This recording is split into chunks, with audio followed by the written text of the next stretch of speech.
I'd like to report a disturbance.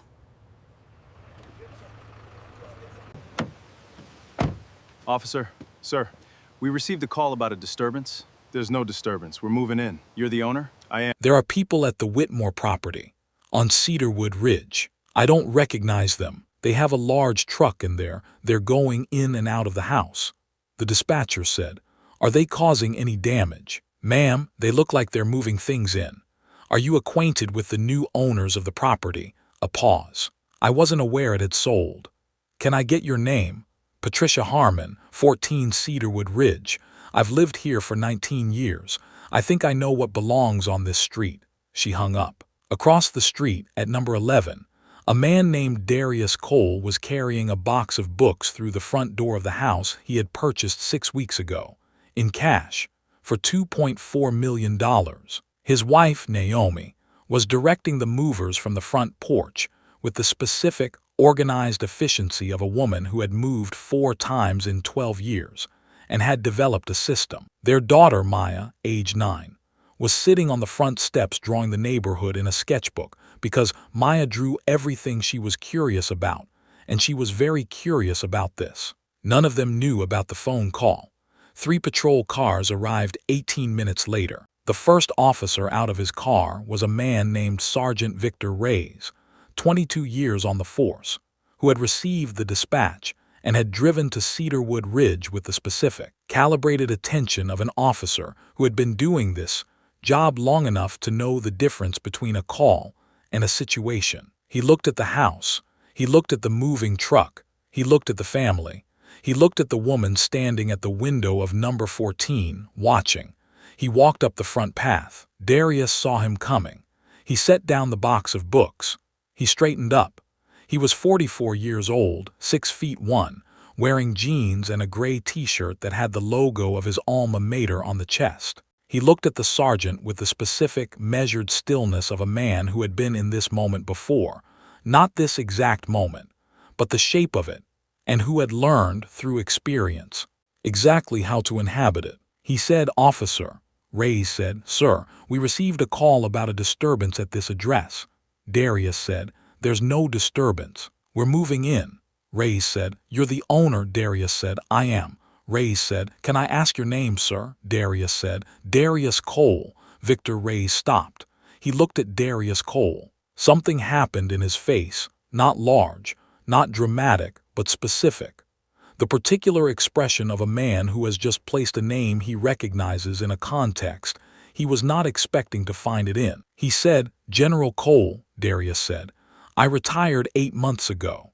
And in 11 minutes, 12 officers would be standing in the driveway of 11 Cedarwood Ridge, not because of the call, because of who they had come to find. Stay with this story. Subscribe, because what those 12 officers did when they understood who was standing in front of them is not something Patricia Harmon at number 14 was prepared to see from her window, and it is not something Maya Cole will ever forget drawing in her sketchbook. But to understand that moment, you have to go back. Not to the house, not to the call.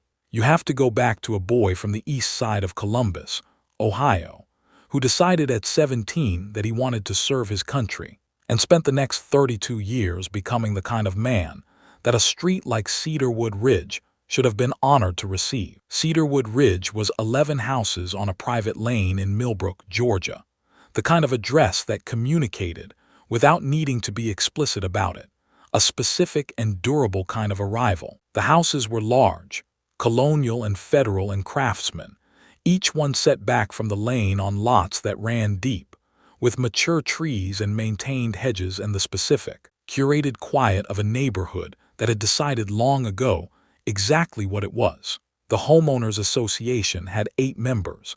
Patricia Harmon had been on it for 11 years. She was 62, retired, the widow of a commercial real estate developer who had left her the house, and a portfolio of investments that meant she never needed to think about money, which meant she had considerable time to think about other things. She was not a woman who thought of herself as a prejudiced person. She would have said, if asked, that she welcomed anyone to the neighborhood who could afford to be there and who maintained the lane standards.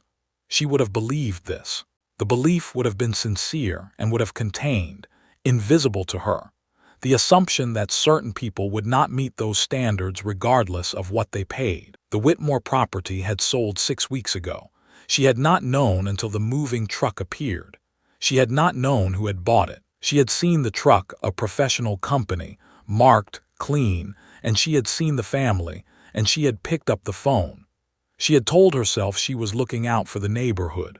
She had been looking out for something. The 3 patrol cars that arrived 18 minutes later had, in her expectation, a specific purpose: to confirm her concern, to verify the situation, to resolve it in the way that her call had implied it should be resolved. What she had not expected, what she could not have predicted, standing at the window of number 14, was Sergeant Victor Reyes stopping at the end of the front path and saying the words that changed the shape of the next 11 minutes. General Cole. Darius Elias Cole had been born in Columbus, Ohio in 1979, the second of 3 children, to a father named Raymond, who drove a city bus for 31 years, and a mother named Gloria, who worked as a medical billing specialist and who kept, on the wall of the hallway leading to the bedrooms, a framed photograph of every person in her family who had served in the military, going back to her great-uncle who had served in the Second World War and come home to a country that had not fully decided what to do with his service. The wall had been Darius's education. Not in the way of instruction, his mother never pointed to the photographs and gave speeches, but in the way of atmosphere, the way a child absorbs what is present and permanent. The men and women on that wall were the shape of something, a specific commitment, a willingness to be counted, the particular form of patriotism that asks more of the people who practice it than it gives back in recognition. He had decided at 17, not from the photographs exactly, from a conversation with a man named Master Sergeant Leonard Briggs, who had come to speak at Darius's high school as part of an ROTC recruiting event, and who had, in 45 minutes, said something that Darius had not forgotten in 32 years. Briggs had said, "The military will ask you for everything you have. It will ask you for your time and your body and your comfort and sometimes your safety. And in return, it will show you what you're made of, not what you think you're made of, what you actually are, and that is the rarest thing the world offers." Darius had raised his hand. He had asked, "What if what you find out is not what you were hoping for?" Briggs had looked at him for a moment. He had said, "Then you know, and knowing is always better than not knowing. Because you can build on what you know. You can't build on what you're afraid to find out."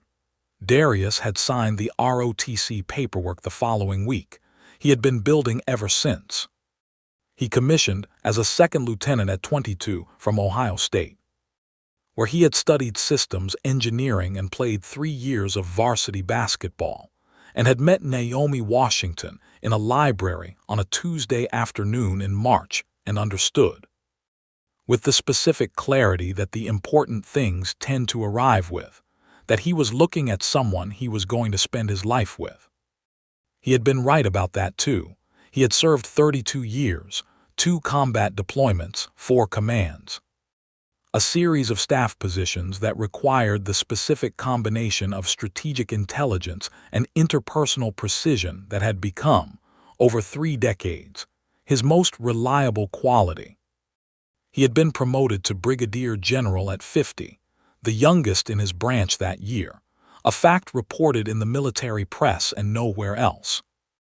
Because Darius Cole had never cultivated the external profile of a man who needed the recognition to know what he had done.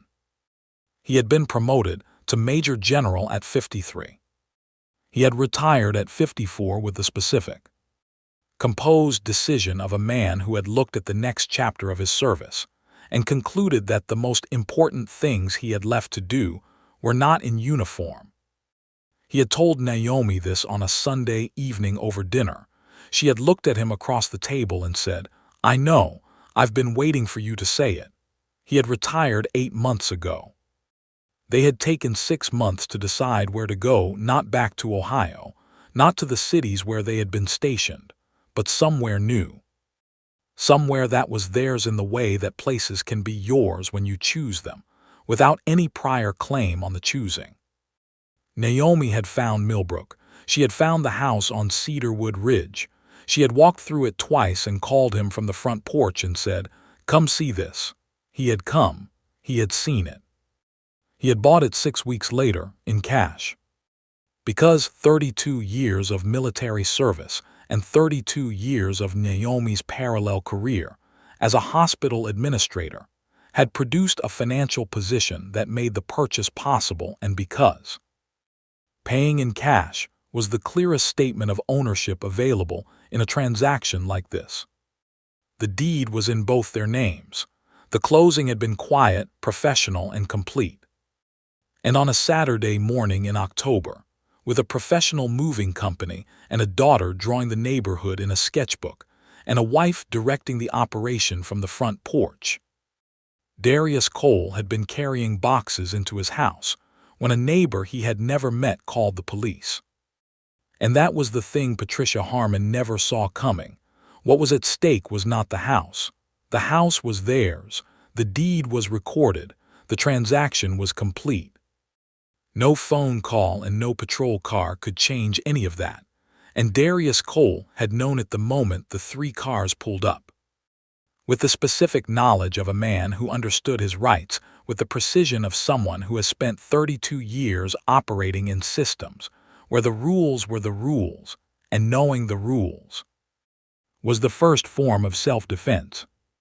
What was at stake was something else. It was Maya. Maya Cole was 9 years old.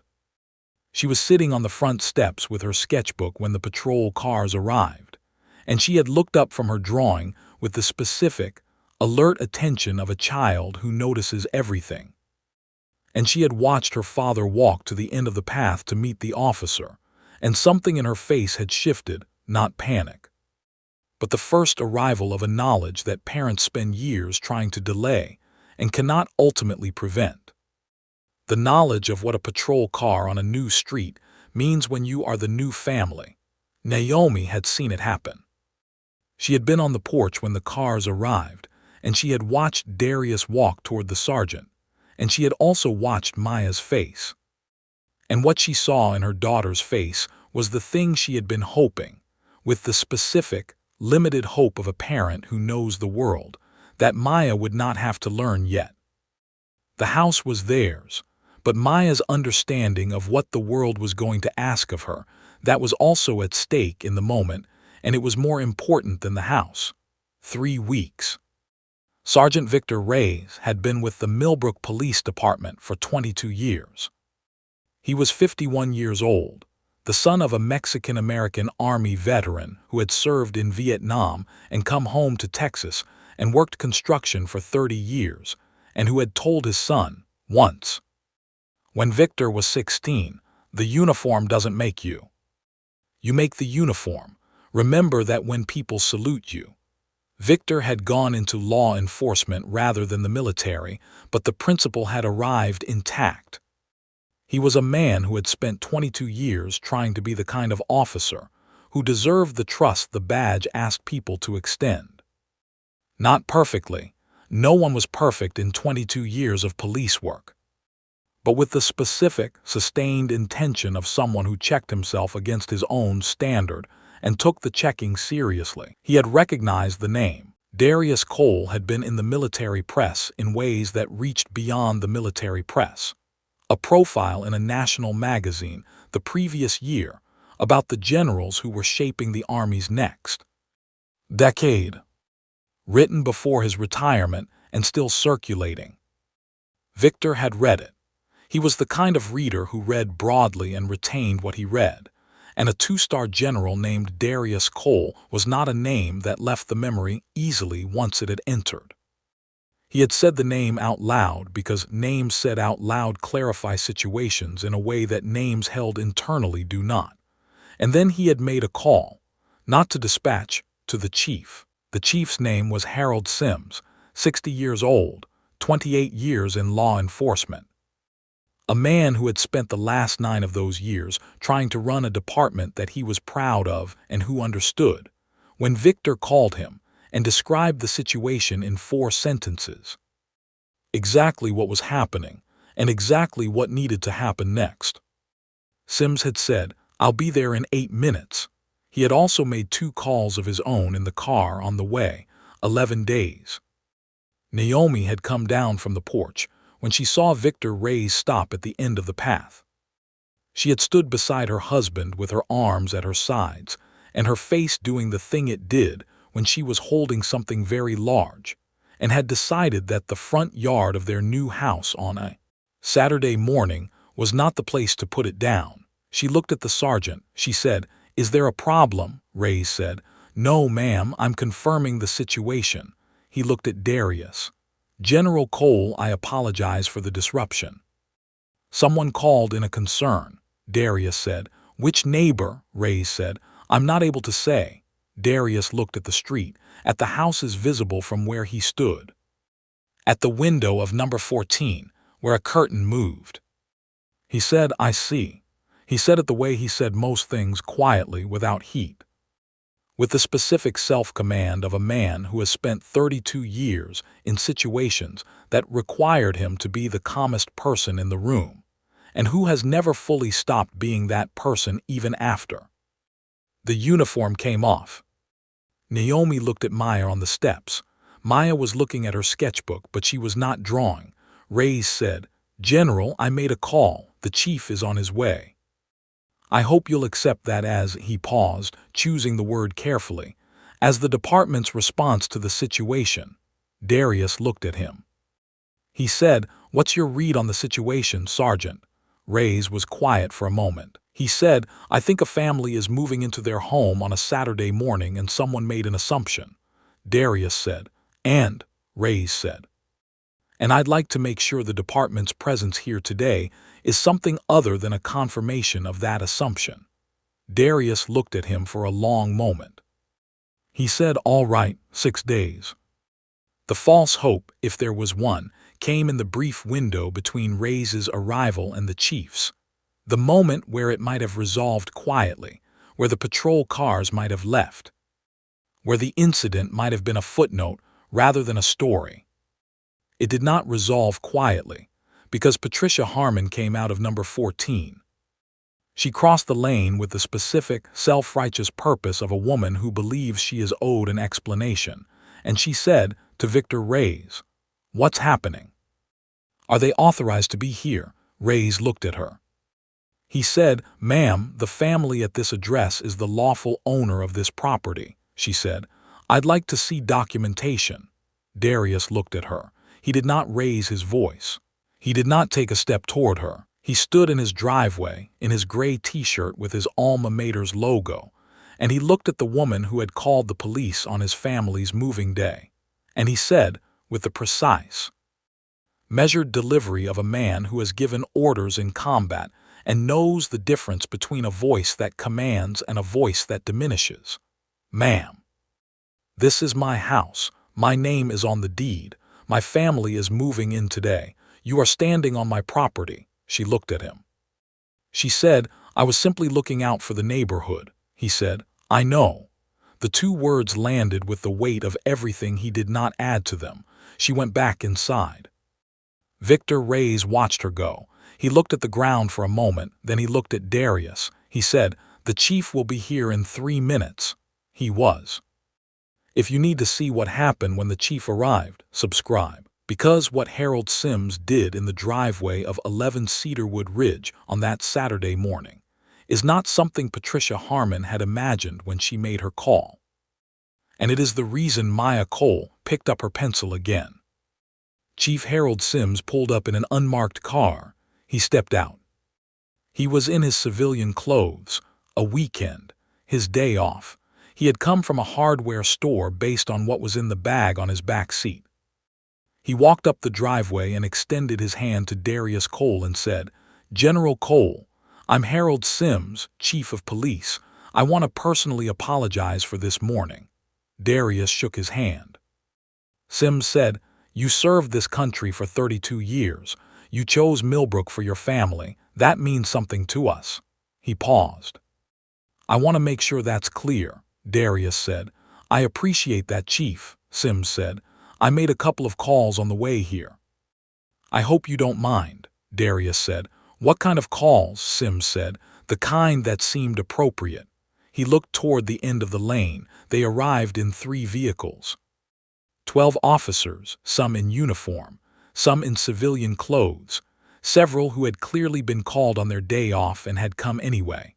They came down Cedarwood Ridge in a line, and they assembled in the driveway of number 11, without being told to arrange themselves, because they were officers and arrangement was instinct. And they stood there in the October morning light. Sims said, "General Cole, these are some of the men and women of the Millbrook Police Department." He looked at his officers. He said, "Attention." They came to attention. He said, "Present arms." 12 officers saluted, not the casual salute of a formality. The real one, hands sharp to the brow, posture straight, eyes forward, the complete physical expression of what the gesture was invented to convey. Darius Cole looked at them. He was in jeans and a t-shirt. He had not worn a uniform in 8 months. He was standing in his own driveway on a Saturday morning because a neighbor had called the police on his family's moving day. He stood at attention without thinking about it. The body does not forget 32 years. He returned the salute. He held it for a moment. Then he dropped it. The 12 officers dropped theirs. Nobody said anything for a moment. Then Maya was beside him. She had come off the porch steps without either of her parents noticing. She had simply arrived, the way children arrive when something is happening that they need to see up close. She was holding her sketchbook. She looked at the 12 officers. She looked at her father. She said, "Dad, can I draw this?" Darius looked at his daughter. Something happened in his face that 32 years of self-command had not taught him to contain, not because it was too large, but because it was the right kind of thing and the right kind of moment, and some things are not supposed to be contained. He said, "Yeah, Bug, draw it." She sat down on the front steps and she opened her sketchbook and she drew. Naomi had been on the porch for the salute. She had watched it from the steps, one hand on the railing, the other pressed flat against her sternum in the involuntary gesture of a person whose chest has received something unexpected. After the officers dispersed, some going back to their cars, some stopping to introduce themselves, Sims staying to speak with Darius for another 10 minutes, she went inside. She stood in the front hall of the house for a moment. The movers were still working. Boxes moved past her. The furniture was being placed. The house was becoming, in the gradual and specific way of moving days, a home. She called her mother. Her mother picked up on the second ring. She always picked up on the second ring, had done so for 40 years, as if the first ring was for composure and the second was for readiness. Naomi said, "We're here." Her mother said, "How is it?" Naomi said, "Someone called the police on us." Her mother was quiet. Naomi said, "And then 12 officers came and saluted Darius in our driveway." Her mother said, "It was not surprise. It was the sound of a woman who had lived long enough to hold both of those things in the same breath, without needing either of them to be other than what they were." She said, "And Maya," Naomi said, "she's drawing it." Her mother said, "Good," she said. "That child draws everything she doesn't have words for yet." Naomi looked out the front window. She could see Darius talking with Chief Sims. She could see Maya on the front steps with her sketchbook. She could see Cedarwood Ridge and the October trees and the house at number 14, where a curtain was still. She said, "Mama, we're going to be okay here." Her mother said, "You were always going to be okay. You just needed to see the evidence."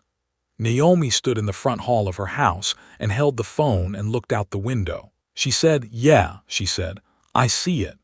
Victor Reyes filed his incident report that afternoon. It was accurate and complete, as his reports always were. It described the call, the response, the identity of the homeowner, the arrival of the chief, and the assembled officers. It described the call's originating address, 14 Cedarwood Ridge. He did not editorialize. He did not need to. The facts arranged in sequence were their own editorial. The report was reviewed by the chief, who read it once and signed it, and added a note to the file that said, "Follow up with HOA and relevant community stakeholders to ensure proper welcome of new residents." He sent a letter to the Cedarwood Ridge Homeowners Association the following Monday. It was brief. It noted that the department had responded to a call at 11 Cedarwood Ridge on October 14th and had confirmed that the new residents were the lawful owners of the property. It noted that the responding officers had been pleased to welcome Major General Darius Cole, U.S. Army Ret, and his family to the community. It noted that the department would take seriously any future calls involving Cedarwood Ridge and would respond accordingly. Patricia Harmon received the letter. She read it at her kitchen table on a Tuesday morning. She read it twice. She sat with it for a long time. She did not call anyone. She did not write a response. She put the letter in a drawer. She went and stood at the front window and looked at number 11 across the lane. The moving truck was gone. The house looked the way houses look when they have been moved into, settled, particular, belonging to the people inside it in the way that houses do when the people have chosen them. She stood at the window for a while. Then she went and made tea. She thought about 19 years on this lane, about what she had assumed she was protecting. About a man in jeans and a gray t-shirt who had said "I know" in a voice that carried everything she would spend a long time sitting with. She had said she was looking out for the neighborhood. She had been wrong about what the neighborhood needed looking out for. Maya Cole finished the drawing on Sunday evening. It was 2 pages in the sketchbook, a double spread. On the left page, the driveway, the moving truck in the background, 12 figures in a line, hands raised. On the right page, her father standing facing them, one hand at his brow. She had not drawn the salute as a military gesture exactly. She was 9 years old and she had drawn it as she saw it, as 12 people showing something to one person, and that one person showing something back, and the something being the same thing. Going in both directions, which was the truest thing about what she had seen. She showed it to her mother. Naomi looked at it for a long time. She said, "Maya." "This is very good," Maya said. "I know what I was trying to draw, but I don't have the word for it yet." Naomi looked at the drawing. She said, "I think the word is recognition." Maya thought about it. She said, "What does that mean? Like they recognized him?" Naomi said, "Sort of. It means when someone sees you. Really sees you, the whole of you, not just the surface of you, and shows you that they see it." She looked at the drawing. "That's what recognition is." Maya looked at the drawing. She said, "Is that why Dad looked like that when they saluted?" Naomi said, "Yes." Maya was quiet. She said, "Does that happen a lot?" Naomi looked at her daughter, at the drawing. At the front window, where Cedarwood Ridge was settling into evening, the lane lights coming on, the October dark arriving early the way it did. She said, "Not as often as it should." Maya looked at the drawing. She picked up her pencil. She added one more detail, a small figure on the front steps, sketchbook in hand, watching. She said, "That's me," Naomi said. "I know." The Coles had a housewarming party 6 weeks after moving in. They invited the Millbrook Police Department. Sims came, Rays came. Several others came. They ate in the backyard, which was large enough for it. And they talked about the neighborhood and the city and the things that people talk about at housewarming parties, when the people in the room have decided, collectively and without stating it, to make the occasion about what it should be about. They also invited the neighbors, all of them. Every house on Cedarwood Ridge received a handwritten invitation from Naomi, her handwriting, her words, her decision. 8 of the 11 houses came. Number 14 did not. Darius had expected this. He had not said anything about it. He had watched Naomi write the invitation for number 14 and had not suggested she leave it out. Because leaving it out would have been a decision about the future, and Darius Cole, did not make decisions about the future based on what people had done in the past. He had learned this in 32 years of service. The people who had been wrong once were not always wrong, and the people you did not invite could not begin to be right. Number 14 did not come. Darius noticed. He noted it in the internal catalog he kept, alongside everything else he had noted since they arrived on Cedarwood Ridge. He did not speak about it. He went back to the party. He stood in his backyard with a plate of food and a glass of water, and his wife beside him and his daughter drawing the oak tree in the corner of the yard, and 12 officers and 8 neighbors, and the specific, October-cool evening air of a place that was becoming, in the gradual way of all real things, theirs. Victor Reyes came and stood beside him. They stood for a moment without talking, the way men stand who have been in the same room at the same difficult moment and understand each other because of it. Reyes said, "Good party." Darius said, "Good neighborhood." Reyes looked at him. Darius said, "It will be." Reyes said, "Yes, sir." He said it without thinking about it. The instinct of 22 years, meeting the 32 of the man beside him. Neither of them commented on it. They stood in the backyard of 11 Cedarwood Ridge and ate their food and watched the party and let the evening be what it was. There is a kind of welcome that arrives late. Not too late, but late enough that you know what it cost the room to produce it, and what it cost the person waiting to receive it. Darius Cole had served his country for 32 years. He had been deployed. He had commanded. He had been present at decisions that determined the safety of people who would never know his name. He had been the kind of soldier, and then the kind of officer that Master Sergeant Leonard Briggs had described to a 17-year-old boy in Columbus, Ohio, the kind whose service exceeded what the recognition gave back. He had moved to Cedarwood Ridge on a Saturday in October, and a neighbor had called the police before the boxes were inside, and 12 officers had stood in his driveway and saluted. Both of those things happened. They happened on the same morning. They are both true. The question this story leaves behind is not about the neighbor who called. That decision has already made its statement. The question is about the 12 who came, because the 12 did not have to come. The chief did not have to make those calls. Reyes did not have to say the name out loud. Each of those choices was made by a person who could have chosen differently. They chose this instead. That is also true. Here is what the story asks you. When the moment comes, and it comes in some form for everyone, which of those people are you? The one at the window, the one who made the call? Or one of the 12? Think about it. Really think about it. If this story stayed with you, share it, because some of the people who need to see it won't find it on their own. Subscribe. Stay close. The next one is coming, and it starts the same way.